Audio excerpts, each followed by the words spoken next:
Dear students, you are welcome to my online teaching classes. आप सबका मेरी online teaching classes में स्वागत है और आप सबके लिए लाया हूँ डीप वाटर और written by William Douglas and I shall take up the main points about this lesson.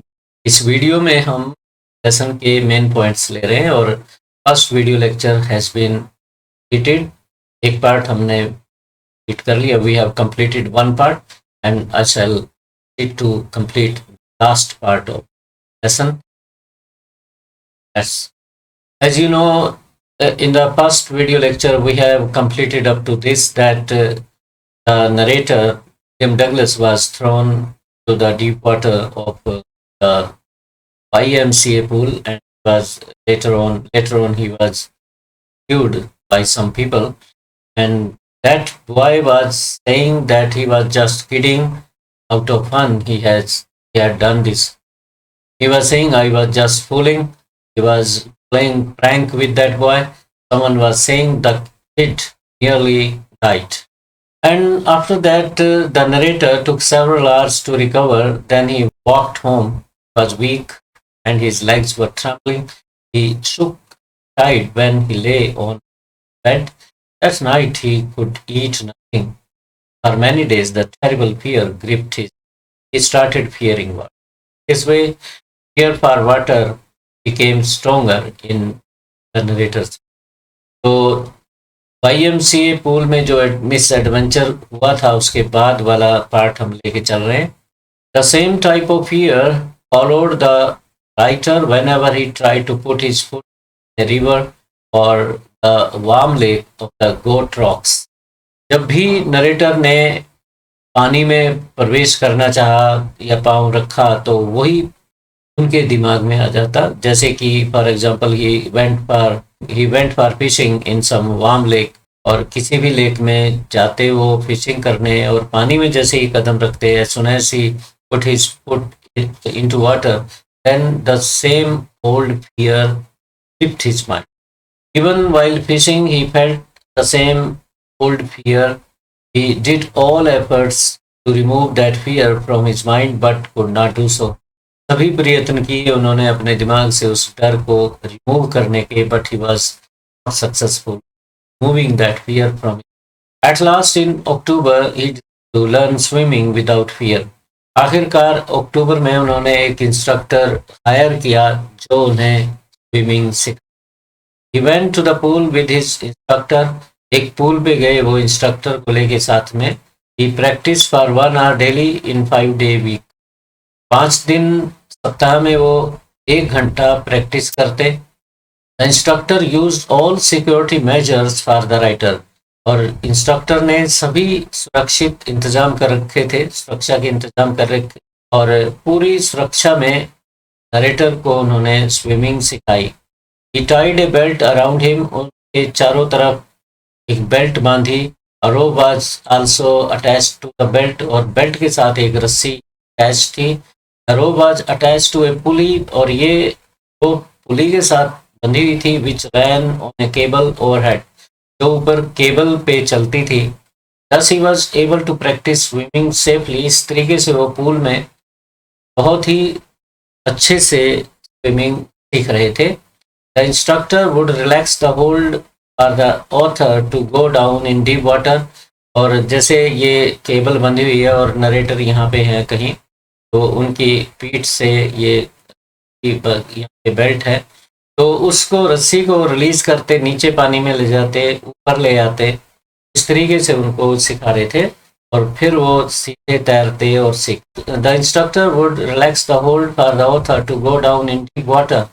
Sometimes he felt the old fear. कभी कभी उनके मन में वो पुराना भय फिर लौट आता, but slowly he overcame that old feeling.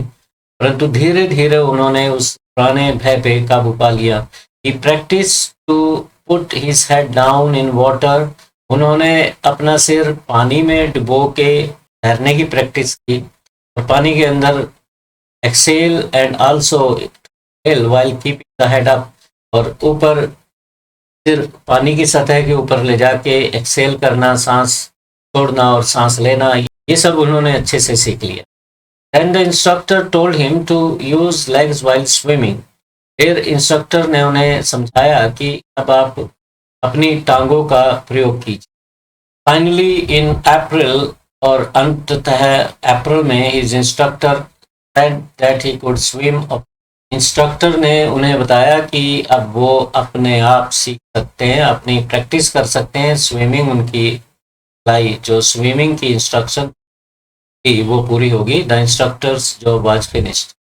और इस प्रकार से इंस्ट्रक्टर का जॉब खत्म हो गया. अब जो भी प्रैक्टिस करनी थी नरेटर को.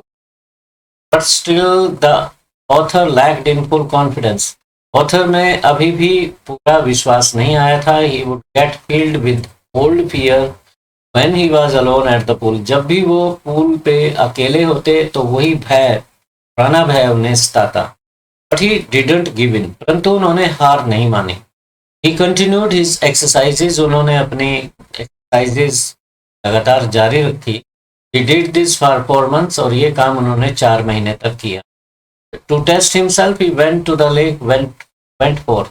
और अपने आप को टेस्ट करने के लिए लेक वेंट में गए जो कि न्यू हैम्पशायर में थी. He swam 2 miles across the lake. और 2 मील, पूरे 2 मील उन्होंने लेक में लगातार तैराकी की. He put his face under water saw nothing. और बीच बीच में वो अपना सिर पानी के अंदर रखते और पानी में कुछ भी ना दिखाई देता. But bottomless water. The fear came to his mind for a short time. वो जो पुराना भय था उनके दिमाग में थोड़ी देर के लिए आता. He overpowered it very soon. और शीघ्र ही उन्होंने इस पे भी काबू पा लिया. Once he camped by the side of the warm lake to become fully confident of swimming. एक बार उन्होंने वार्म लेक के आसपास अपना कैंप लगा लिया ताकि वो पूर्ण रूप से तैर पाले अपने भय पे. He dived into the lake. Lake में डाइव किया उन्होंने. He swam from one shore to the other. एक किनारे से दूसरे किनारे तक वो तैरते हुए जाते, इधर बैक आते. फिर वो Now he had defeated his fear. अब वो अपने भय को हरा चुके थे. He shouted with joy. और वो जब उन्होंने आखिरी बार ऐसा किया तो खुशी के मारे चिल्लाए, खुशी में चिल्ला पड़े. The writer learnt a great lesson by his experience of swimming.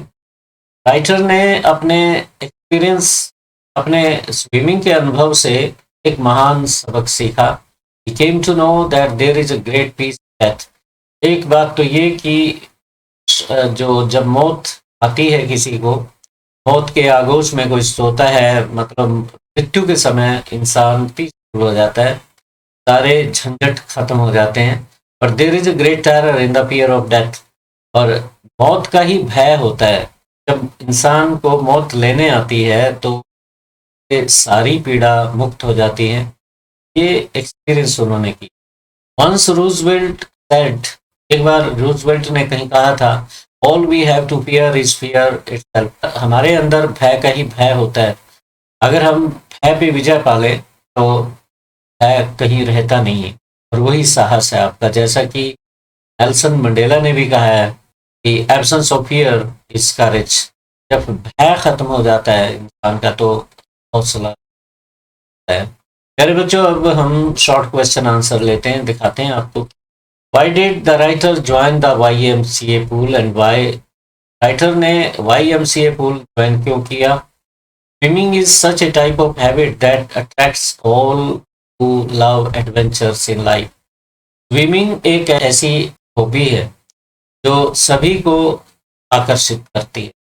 जो व्यक्ति एडवेंचर से प्यार करते हैं, साहसी कार्य करने से प्यार करते हैं, तो स्विमिंग उनको भी आकर्षित करती है. The writer also had a strong desire to learn how to swim. Narrator के दिमाग में भी एक तीव्र इच्छा थी कि तैराकी सीखी जाए. तो he joined the YMCA pool. इसलिए उन्होंने YMCA pool ज्वाइन किया. In order to materialize his wish. अपनी इच्छा को पूरा करने के लिए. Secondly, it was 2 to 3 feet deep at the shallow end and 9 feet at the other end. ये जो YMCA पूल था ये सेफ था. एक साइड से 2 या 3 गहराई थी और जो दूसरा एंड था वो 9 फीट गहरा था. एक तरफ से शैलो था और ये जो स्लोप थी बहुत ही तीव्र नहीं थी, ग्रेजुअल थी।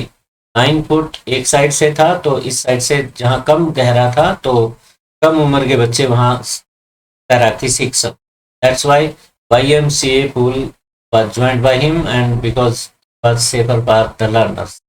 What did the writer do to learn swimming at the YMCA? YMCA pool में तैराकी शुरू करने के लिए उन्होंने क्या किया? He procured a pair of water wings. उन्होंने वाटर विंग्स का इंतजाम किया। वो describe the writers fearful experience when he was of 3 or 4 years. जब वो 3 या 4 साल के थे तो उनके मन में पानी के प्रति भय पैदा हो गया था। तो उस एक्सपीरियंस के बारे में आपको लिखना। आप इसमें पॉइंट नंबर 3 देख सकते हैं, प्रीवियस वीडियो में मिलेगा आपको, इससे पहले जो video number. What and why did the big boy of 18 do with the writer one day at YMCA pool? How did he look? 18 साल का जो लड़का था उसने नरेटर के साथ क्या किया और वो कैसा दिखाई दे रहा था, ये भी आप पॉइंट नंबर 6 में आंसर देख सकते। What is the misadventure that William Douglas speaks about? तो ये काफी इंपॉर्टेंट क्वेश्चन है and you can find out the answer in point number 6. What did the writer think to do at first when he was thrown by a boy of 18? What did he hope at that time? जब उन्हें एक लड़के के द्वारा फेंक दिया गया था तो उन्होंने, जैसे वो नीचे की तरफ जा रहे थे तो उन्होंने क्या डिसाइड किया था कि क्या करेंगे? What were the series of emotions and fears that Douglas experienced when he was thrown into the pool? जब उन्हें पूल में फेंक दिया गया, उनके मन में जो भाव चल रहे थे उनके बारे में आपको डिस्क्राइब करना है। What plan did he make to come to the surface? और सरफेस पे आने के लिए क्या योजना की उन्होंने? इसके कुछ हिंट मैंने दिए।